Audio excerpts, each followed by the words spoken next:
একজন পুরুষ মানুষের জীবন হলো চাষ করা জমির মতো। ফসল দেবে যতদিন, তার মূল্য ততদিন।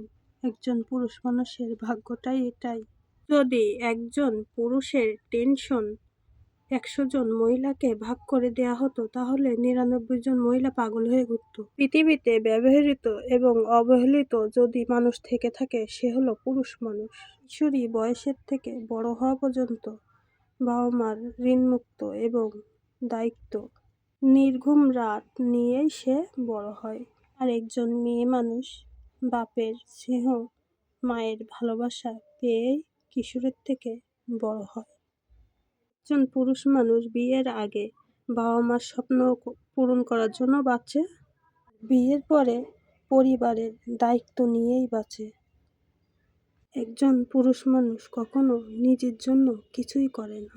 একজন পুরুষ মানুষের জীবন জীবিকা এমনই হয়।